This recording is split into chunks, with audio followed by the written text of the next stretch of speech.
फतेहपुर गांव में एक बहुत ही लालची व्यक्ति बाबूलाल रहा करता है। वो बहुत ही ज्यादा लालची था। उसे बस किसी भी तरह धन चाहिए था।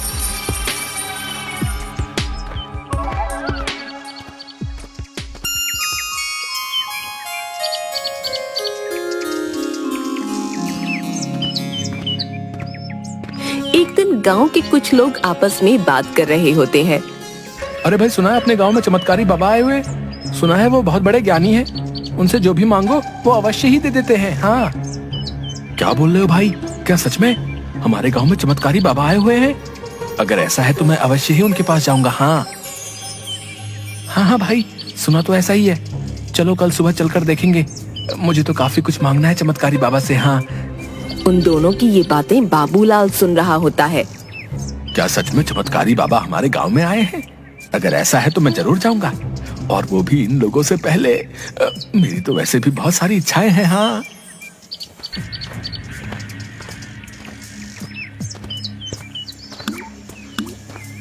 थोड़ी देर बाद वो गांव के जंगल में उस चमत्कारी बाबा के पास जाता है।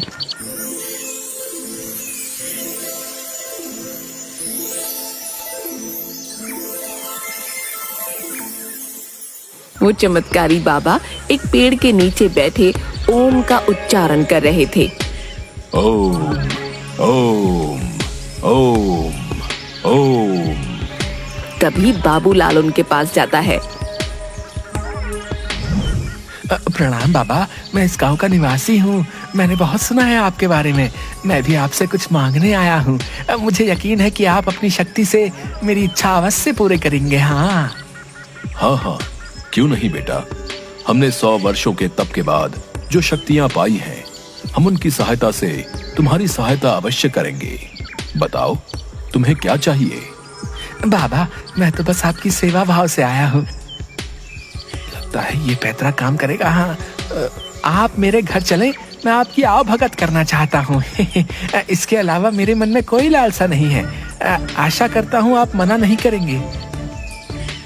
आज के इस वक्त में तुम्हारे जैसा इंसान जो बिना किसी लोभ के मुझे आमंत्रित कर रहा हो, मैं अवश्य चलूंगा वत्स। जिसके बाद चमत्कारी बाबा बाबूलाल के साथ उसके घर जाते हैं।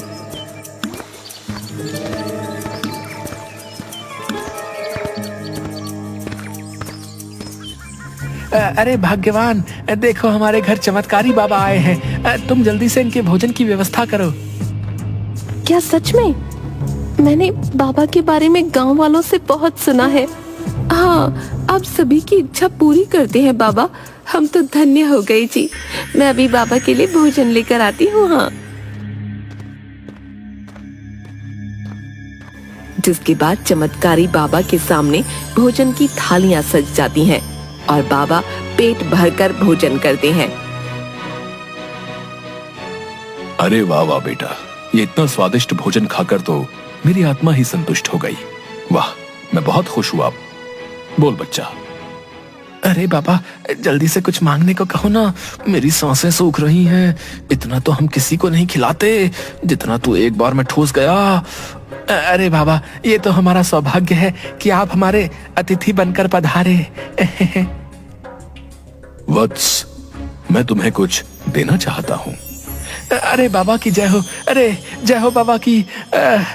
आप इतनी श्रद्धा से बोल रहे हो तो हमें बहुत सारा धन चाहिए बाबा, बहुत सारा। इतना कि मुझे जीवन में धन की कभी कोई कमी ही महसूस ना हो। हाँ। बेटा, तुम्हारी ये इच्छा अवश्य ही पूरी होगी। तभी बाबा उसे 4 मिट्टी के दिए देते हैं।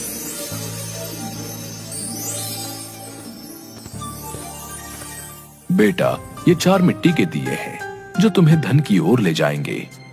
जब भी तुम्हें धन की आवश्यकता हो तो पहला दिया जला लेना। दिए के चलते ही तुम्हें एक दिशा दिखाई देगी जिस पर चलकर तुम्हें धन की प्राप्ति होगी। अगर तुम्हें दोबारा धन की आवश्यकता होगी तो दूसरा मिट्टी का दिया जला लेना, जिस पर चलकर तुम्हें फिर से धन की प्राप्ति होगी। अगर फिर भी तुम्हें धन की कमी महसूस हो तो मिट्टी का तीसरा दिया जला लेना, जहां से तुम्हें अपार धन मिल जाएगा। लेकिन भूल कर भी चौथा दिया ना तो जलाना है और ना उस दिशा की ओर जाना है। अगर तुमने ऐसा किया तो तुम अपना सर्वनाश कर बैठोगे। ठीक है बाबा, मैं चौथा दिया नहीं जलाऊंगा। हाँ। अच्छा ठीक है बेटा, अब मैं चलता हूँ। इसके बाद वो बाबा वहाँ से चला जाता है।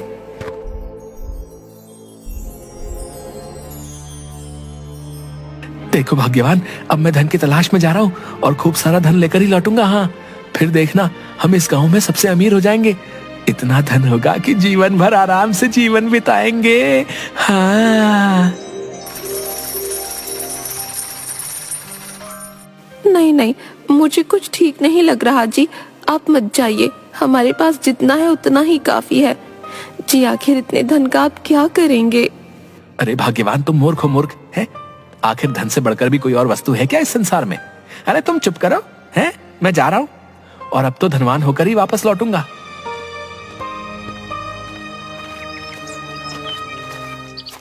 दुख भरे दिन गए रे भैया, अब तो सुख आयो रे। जय हो बाबा की जय हो। कितना दिमाग है मुझ में, कैसे दो चिकनी चुपड़ी बातें करके बाबा से धनवान होने की युक्ति पाली मैंने। वाह रे बाबूलाल वाह, बड़ा बुद्धिमान है रे तू। बाबूलाल वहाँ से एक जंगल की ओर चला जाता है और बाबा का दिया हुआ पहला दिया जला देता है। पहला दिया जलाते ही उसे एक रास्ता दिखाई देता है। अरे वाह, ये रहा वो रास्ता जो बाबा ने बताया था। वो उस रास्ते पर चलने लगता है।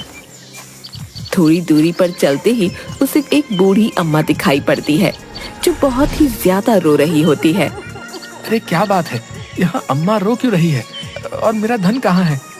इस बुढ़िया से बात करके देखता हूँ।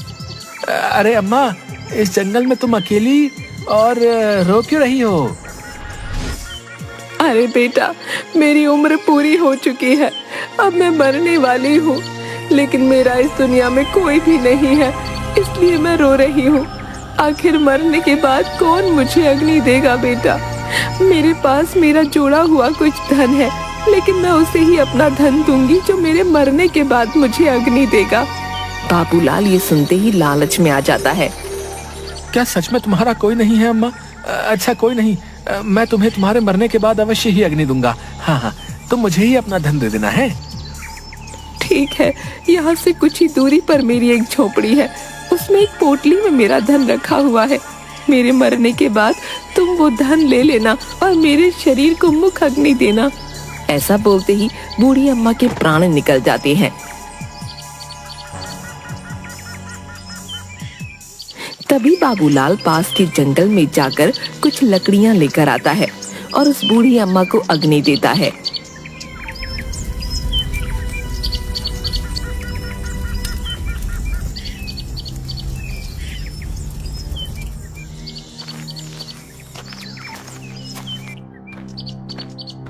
जिसके बाद वो उसकी झोपड़ी में जाता है और उसे वो धन से भरी पोटली मिलती है। उसे देखते ही बाबूलाल खुश हो जाता है।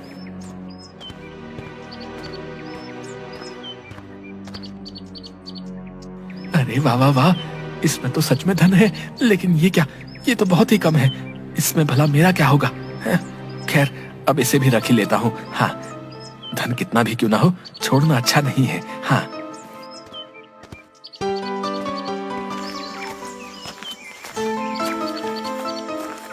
जिसके बाद वो वहाँ से थोड़ा आगे बढ़ता है। इतने कम धन से मेरा क्या होगा? अरे हाँ, मुझे दूसरा दिया जलाना चाहिए। और अब बाबूलाल दूसरा दिया जलाता है। दूसरे दिए के जलते ही उसे फिर से रास्ता दिखता है। बाबूलाल उस रास्ते की ओर चलने लगता है। आगे बढ़ते ही उसे एक जगह दिखती है जो बहुत ही सुंदर होती है। वहाँ पर बहुत सी रोशनी होती है। जमीन के एक टुकड़े के ऊपर बहुत सारी तितलियां उड़ती दिखाई देती हैं। अरे लगता है ये तितलियां मुझे संदेश दे रही हैं। इस जमीन के नीचे ही धन है। हाँ। तभी वो जमीन खोदने लगता है और जमीन के अंदर से अचानक से रोशनी निकलती है। वो देखता है कि एक बहुत ही सुंदर चमकता हुआ हार वहाँ है। ये देखकर तो बाबूलाल की आंखें चार हो जाती हैं। अरे वाह वाह वाह, इतना सुंदर सोने का हार, हाय हाय, ये तो सच में बहुत सुंदर है।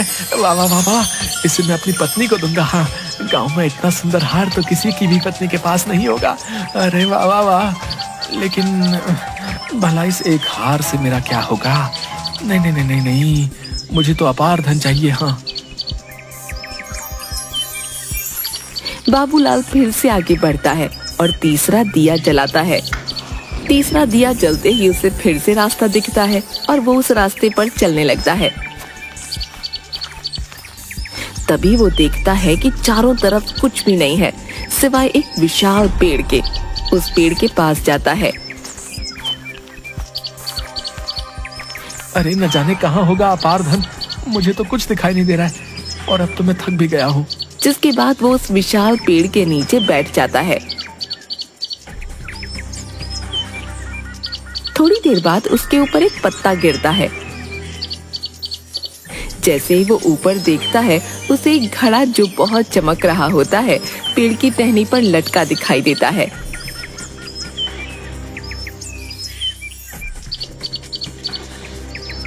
बाबूलाल ये देखकर हैरान हो जाता है। अरे ये मिट्टी का घड़ा इतना चमक क्यों रहा है? तभी वो पेड़ के ऊपर चढ़ जाता है और वो घड़ा उस टहनी से उतार लेता है। जैसे ही वो घड़े को देखता है उसकी आंखें खुली रह जाती हैं। उस घड़े में खूब सारे सोने चांदी के सिक्के होते हैं। अरे वाह वाह वाह, इतना सारा सोना चांदी। हाँ वाकई ये तो बहुत सारा धन है। हाँ अब लगता है कि मेरे हाथ कुछ धन आया है। हाँ लेकिन नहीं, ये भी मेरे लिए अपार धन नहीं है। लगता है चमत्कारी बाबा ने मुझे चौथा रास्ता इसलिए नहीं बताया क्योंकि वो खुद ही उस अपार धन को प्राप्त करना चाहता होगा। लेकिन नहीं, मैं ऐसा नहीं होने दूंगा। हाँ वो अपार धन तो मेरा ही होगा। हाँ मैं चौथे दिए को जलाकर उस चौथे रास्ते पर अवश्य ही जाऊंगा। हाँ। तभी वो चौथा दिया जलाता है और चौथे रास्ते की तरफ चलने लगता है। थोड़ी दूर चलते ही वो देखता है कि वो एक बहुत ही सुंदर महल के पास पहुंच गया है जो बहुत ही आलीशान है। अरे बाबा, इतना सुंदर महल, ये कितना सुंदर है। लगता है अपार धन मुझे यही मिलेगा। हाँ। बाबूलाल उस महल के अंदर जाता है। वो देखता है कि एक बहुत ही बूढ़ा व्यक्ति चक्की चला रहा होता है और उसके आसपास अपार धन पड़ा है। इतना धन देखकर वो खुश हो जाता है।